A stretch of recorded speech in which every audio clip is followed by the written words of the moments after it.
வணக்கம் நேயர்களே. பார்த்தேன், ரசித்தேன், படித்தேனுக்கு உங்களை அன்புடன் வரவேற்பது சுதா ஆழ்வான்.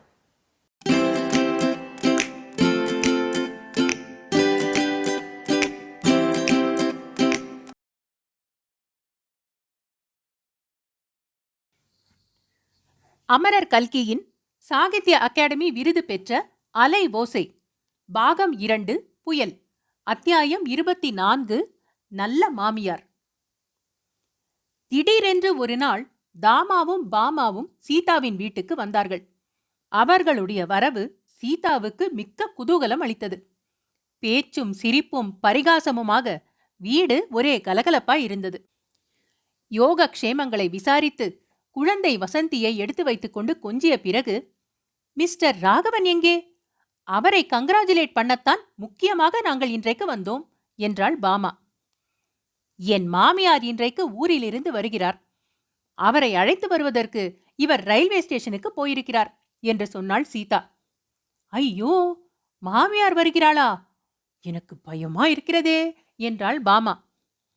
உனக்கு தெரியுமா சீதா, கல்யாணம் பண்ணிக்கொண்டால் மாமியார் வந்து சேர்வாளே என்ற பயத்தினால்தான் நாங்கள் 2 பேரும் கல்யாணமே செய்து கொள்ளவில்லை என்று தாமா சொல்லிவிட்டு என்று சிரித்தாள்.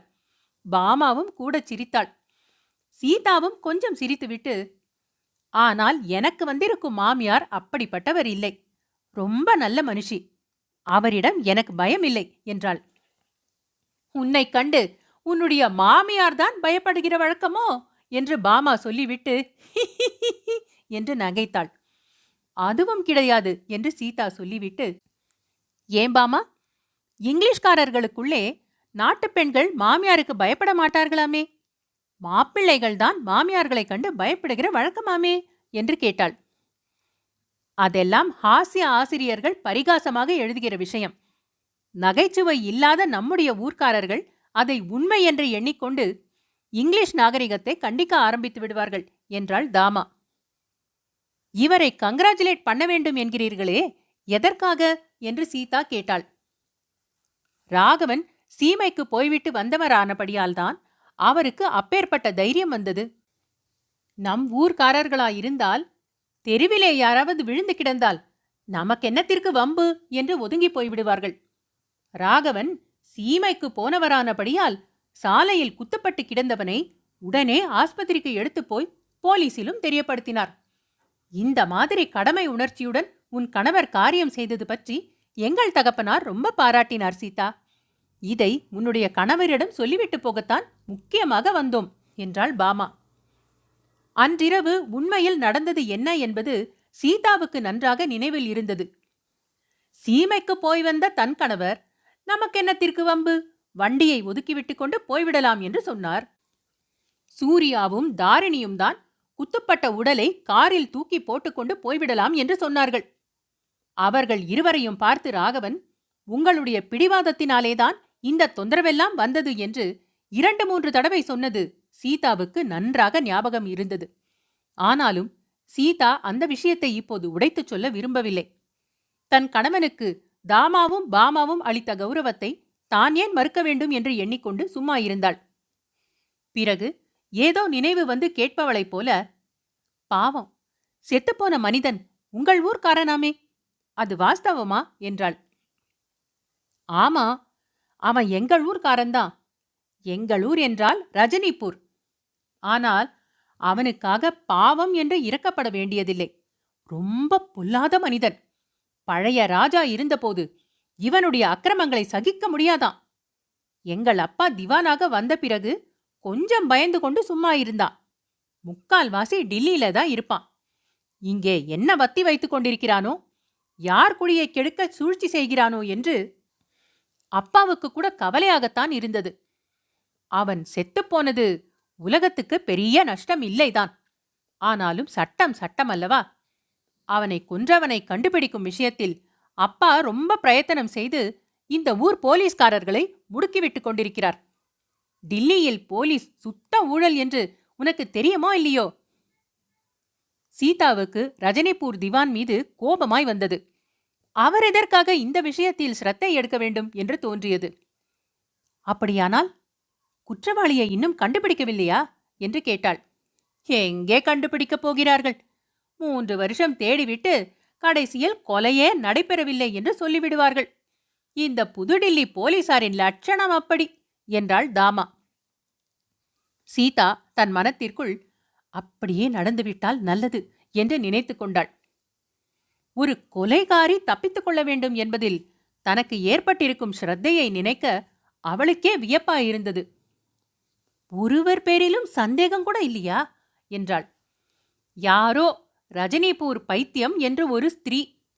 அந்த மதோங்கரை சில நாட்களாக தொடர்ந்து கொண்டிருந்தாளாம். அவளாக இருக்கலாம் என்று போலீசார் சந்தேகிக்கிறார்கள். ஆனால் அப்படி இராது என்று எனக்கு தோன்றுகிறது.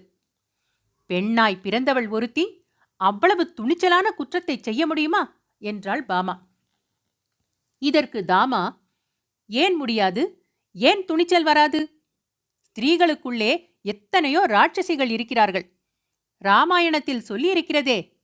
மேலும் இந்த மதோங்கர் என்கிறவன் என்ன அக்கிரமம் பண்ணினானோ, அவன் பேரில் இவளுக்கு என்ன விதமான கோபமோ அது யாருக்கு தெரியும் என்றாள்.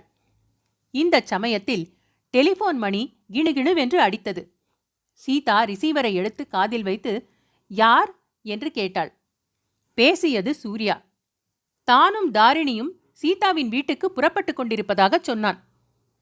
சந்தோஷம், உன்னை பார்த்து ரொம்ப நாளாயிற்று, உடனே புறப்பட்டு வா என்றாள் சீதா. பிறகு வரப்போவது யார் என்பதை தாமா பாமாவிடம் சொன்னாள். அவர்கள் சந்தோஷமடைந்தார்கள். உன் அகத்துக்காரரைத்தான் பார்க்க முடியவில்லை, தாரிணியையாவது பார்த்துவிட்டு போகிறோம் என்றார்கள் பாமாவும் தாமாவும். சீதாவுக்கு சூர்யாவை பார்க்க விருப்பமாயிருந்தது. தாரிணியை பார்க்கவும் ஆசையாயிருந்தது. ஆனால் அவர்கள் இருவரும் சேர்ந்து வருவது அவளுக்கு பிடிக்கவில்லை. இது விஷயமாக ராகவன் புகார் கூறியது சீதாவின் மனத்தில் பதிந்திருந்தது. சூர்யாவும் தாரிணியும் அடிக்கடி ஒன்றாய் சேர்ந்து போகிறார்களாம். பகிரங்கமாக ஊர் சுற்றுகிறார்களாம். கொஞ்சம் கூட நன்றாயில்லை. சூர்யாவுக்கு ஏன் இப்படி புத்தி போக வேண்டும்? அவன் தாயார் தகப்பனாருக்கு தெரிந்தால் எவ்வளவு கஷ்டப்படுவார்கள் என்று ராகவன் சொல்லியிருந்தான். அது பிசகான காரியம் என்றுதான் சீதாவுக்கு தோன்றியது. ஆனால் ராகவன் சூர்யாவின் பேரில் பழியை போட்டான். சீதாவோ தன் மனத்திற்குள் தாரிணியை குறை கூறினாள். சூர்யா கிராமத்திலிருந்து வந்த அரியா பையன். அவனை உலக அனுபவமுள்ள தாரிணிதான் கெடுத்துக் கொண்டிருக்கிறாள் என்று எண்ணினாள். சூர்யாவை தனியாக சந்திக்கும்போது தாரிணியின் வலையில் விழ வேண்டாம் என்று எச்சரிக்கை செய்யவும் உத்தேசித்திருந்தாள். தாரிணியின் விஷயத்திலே சீதாவின் மனோபாவம் 2 விதமாக இருந்தது. அவளை நேருக்கு நேர் சந்திக்கும் போதெல்லாம் தன்னை மீறிய அன்பும் அபிமானமும் அவள் பேரில் ஏற்பட்டது. அவள் தன்னுடைய தமக்கை, அதாவது மாற்றாந்தாயின் மகள் என்பதாக ஏற்பட்டிருந்தால் அவளுக்கு சந்தோஷமாகவே இருந்திருக்கும். அவ்விதம் இல்லாமற் போயிற்றே என்று சீதாவுக்கு ஏமாற்றமாய் இருந்தது. ஆனால் தாரிணி இல்லாத சமயத்திலோ அவள் பேரில் அசாதாரணமாக கோபம் வந்தது. குழந்தை வயதில் தன்னுடைய வீட்டில் குடிக்கொண்டிருந்த வறுமைக்கும் தன்னுடைய தாயார் துயரத்திற்கும் அகால மரணத்துக்கும் கூட அவளே காரணம் என்று தோன்றியது. அப்புறம் தன்னுடைய கணவரை ஏற்கனவே தெரிந்தவளாயும் அவருடன் கூச்சமின்றி பழகக்கூடியவளாயும் இருக்கிறாள். இப்போதோ சூர்யாவை அடியோடு பைத்தியமாக அடித்திருக்கிறாள். இந்திய பெண் குலத்தின் பண்புக்கு தகுந்த நடவடிக்கைகளாயிவை. தாரிணியை நினைக்கும்போது தாமாவும் பாமாவும் எவ்வளவு நல்லவர்கள்! அவர்கள் கொஞ்சம் அதிகமாகவே ஐரோப்பிய நாகரிகத்தில் மூழ்கியிருந்தாலும் அதனால் என்ன? அவர்களுடைய நடத்தை எவ்வளவு மேலானது! ஒரு கொள்கையை உத்தேசித்து அவர்கள் இன்னும் கல்யாணம் செய்து கொள்ளாமல் இருக்கிறார்களே, அது எவ்வளவு மேலான காரியம்! நமக்கு பிடிக்கிறதோ இல்லையோ, இந்த சகோதரிகளின் நடை உடை பாவனைகள் அவருக்கு பிடித்திருக்கிறது. ஆகையால் இவர்களுடன் நன்றாக சிநேகம் செய்து கொண்டு அதிகமாக பழகி இவர்களுடைய நடை உடை பாவனைகளை கற்றுக்கொள்ள வேண்டியதுதான். வைஸ்ராய் மாளிகை தோட்டத்தில் நடந்த பார்ட்டியில் இவர்கள் எவ்வளவு சகஜமாக எல்லாருடனும் பேசி பழகினார்கள். அப்படி பழகுவதற்கு தானும் கற்றுக்கொள்ள வேண்டும். தனக்கென்னமோ இதெல்லாம் அவ்வளவாக பிடிக்கவில்லைதான். ஆனால் கணவருக்கு பிடிக்கிற காரியங்களே தனக்கும் பிடிக்குமாறு செய்து கொள்ள வேண்டும் அல்லவா? இப்படித்தானே தன் மாமியார் கூட அடிக்கடி போதனை செய்து கொண்டு வருகிறார். தாமாவும் பாமாவும் இந்த ஊரிலேயே தங்கிவிட்டால் மிகவும் சௌகரியமாயிருக்கும். இத்தகைய மனோநிலையை அடைந்திருந்த சீதா தாமாவையும் பாமாவையும் பார்த்து, நீங்கள் இந்த ஊரிலேயே தங்கிவிட்டால் எனக்கு எவ்வளவோ சந்தோஷமாயிருக்கும். எனக்கு இங்கே சிநேகிதமே இல்லை. பொழுது போவது கஷ்டமா இருக்கிறது என்று சொன்னாள். ஒருவேளை சீக்கிரம் இந்த ஊருக்கு வந்தாலும் வந்துவிடுவோம் சீதா. அப்பாவுக்கு இந்திய சர்க்காரில் பெரிய உத்தியோகமாகும் போல் இருக்கிறது. அழைப்பு வந்துவிட்டது. அப்பாதான் ஒப்புக்கொள்ள தயங்கிக் கொண்டிருக்கிறார் என்றாள் பாமா. உனக்கு சிநேகிதத்துக்கு என்ன குறைவு சீதா? தாரிணிதான் இருக்கிறாளே என்றாள் தாமா. தாரிணி சிநேகமாயிருப்பதும் ஒன்றுதான், சிநேகிதம் இல்லாமல் இருப்பதும் ஒன்றுதான். அவள் வந்தால் ஏதாவது சோஷலிசம், காங்கிரஸ், புரட்சி என்று சொல்லிக் கொண்டிருக்கிறாள். எனக்கு அதெல்லாம் பிடிப்பதே இல்லை என்றாள் சீதா. அப்படியா சொல்கிறாய்? உனக்கும் கொஞ்சம் அந்த மாதிரி விஷயத்தில் கிறுக்கு உண்டு என்றல்லவா நினைத்தேன். கிடையவே கிடையாது. எனக்கு காந்தி மகாத்மாவிடம் கொஞ்சம் பக்தி உண்டு. அவரை யாராவது குறை சொன்னால் எனக்கு பிடிக்காது. என் அகத்துக்காரர் காந்தியை பற்றி குறை சொன்னால் கூட அவருடன் சண்டை பிடிப்பேன் என்றாள் சீதா. காந்தி பெரிய மகான்தான், சந்தேகமே இல்லை. ஆனால் அவருடைய பொருளாதார கொள்கைகள் சுத்த மோசம். அவர் சொல்கிறபடி எல்லாரும் கேட்டால் இந்தியா 2000 வருஷங்கள் பின்னால் போய்விடும் என்றாள் தாமா. ரயில், மோட்டார், எலக்ட்ரிக் விளக்கு இதெல்லாம் இல்லாமல் இனிமேல் நம்மால் வாழ்க்கை நடத்த முடியுமா என்றாள் பாமா. அடடா, அன்றைக்கு வைஸ்ராய் தோட்ட பார்ட்டிக்கு என்னை அழைத்து கொண்டு போனீர்களே, அங்கே செடிகளுக்குள்ளே விளக்கு போட்டிருந்தது எவ்வளவு அழகா இருந்தது. இதுதான் கந்தர்வலோகமோ என்று எனக்கு தோன்றிவிட்டது. நீ பார்த்த பார்ட்டி என்ன பிரமாதம் சீதா. அடடடா, வில்லிங்டன் வைஸ்ராயாக இருந்தபோது நீ பார்த்திருக்க வேண்டும். அப்போது வைஸ்ராய் மாளிகையில் பார்ட்டி என்றால் கந்தர்வ லோகமா என்று சந்தேகப்பட வேண்டியிராது. நிஜமான கந்தர்வ லோகமாகவே இருக்கும். இந்த காளை மாட்டு வைஸ்ராய் வந்த பிறகு முன்மாதிரி அவ்வளவு ஜோர் இல்லை. பார்ட்டிகளும் அடிக்கடி நடப்பதில்லை. லார்டு லின்லித்கோவுக்கு காளை மாட்டு வைஸ்ராய் என்பதாக பேர் ஏற்பட்டிருக்கிறதே, அது உனக்கு தெரியுமா இல்லையோ என்று தாமா கேட்டாள். தெரியாமல் என்ன, எல்லாரும் அதை பற்றித்தான் பரிகாசம் செய்கிறார்களே என்றாள் சீதா. வர வர காலம் கெட்டு போய்விட்டது. சீமையில் காளை மாடு வளர்க்கிறவர்கள், பன்றி மந்தை வளர்க்கிறவர்கள் எல்லாரையும் பிடித்து இந்தியாவுக்கு கவர்னர்களாகவும் வைஸ்ராய்களாகவும் அனுப்பிவிடுகிறார்கள் என்று பாமா சொல்வதற்குள் தாமா குறுக்கிட்டு, இப்போதாவது இந்த மட்டில் இருக்கிறது. இங்கிலாந்தில் லேபர் கவர்மெண்ட் வந்துவிட்டால் ரயில்வே போர்ட்டர்களையும் தபால் பியூன்களையும் பிடித்து கவர்னர்களாக அனுப்பிவிடுவார்கள். அவர்களுக்கு நம்முடைய தேசத்து மகாராஜாக்களும் நவாப்புகளும் சலாம் போட்டுக் கொண்டிருக்க வேண்டியதுதான் என்றாள். அதற்கு பாமா, சீமையிலிருந்து போர்ட்டர்களும் தபால் பியூன்களும் வருவது என்ன? நம் தேசத்து காங்கிரஸ்காரர்களும் சோசியலிஸ்டுகளும் சொல்கிறபடி நடந்தால் நம்மூர் ரயில்வே போர்ட்டர்களும் தபால் பியூன்களுமே கவர்னர்களாக வந்துவிடுவார்கள்.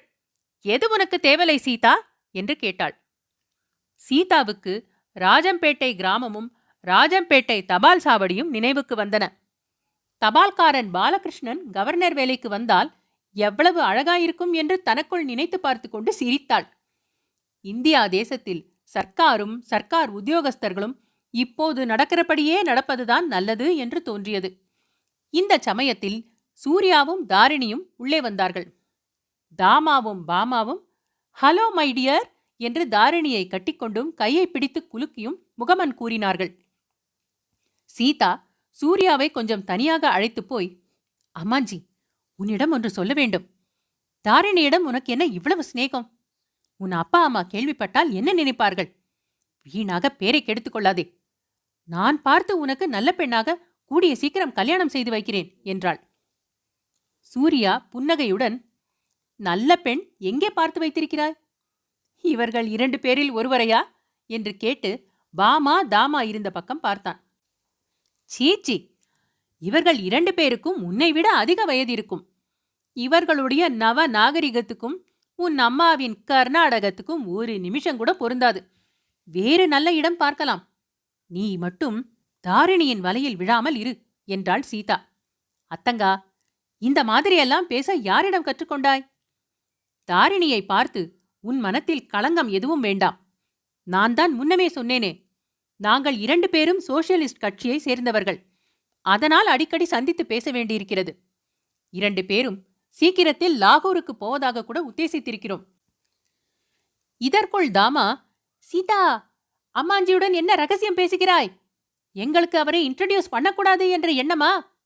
நாங்கள் அவரை கடித்து விழுங்கிவிட மாட்டோம். இங்கே அழைத்துக் கொண்டு வா என்று கீச்சு குரலில் கத்தினாள். இதை கேட்ட சீதாவும் சூர்யாவும் மற்றவர்கள் இருக்கும் இடத்துக்கு வந்து சேர்ந்தார்கள். அத்தியாயம் 24 நல்ல மாமியார் நிறைவுற்றது. அன்பான நேயர்களே, இது போன்ற மேலும் சுவையான கதைகள் மற்றும் கட்டுரைகள் கேட்க பார்த்தேன், ரசித்தேன், படித்தேன் எங்கள் சேனலுக்கு சப்ஸ்கிரைப் செய்யுங்கள். பொன்னியின் செல்வன், சிவகாமியின் சபதம், பார்த்திபன் கனவு போன்றவை பிளேலிஸ்டுகளாக வரிசைப்படுத்தப்பட்டிருக்கின்றன. ஏனைய பிற கதைகளையும் நீங்கள் கேட்டு மகிழலாம். தமிழ் கதைகள் கேட்க ஆர்வம் உள்ள உங்கள் குடும்பத்தார் மற்றும் நண்பர்களிடம் பகிருங்கள். மிக்க நன்றி.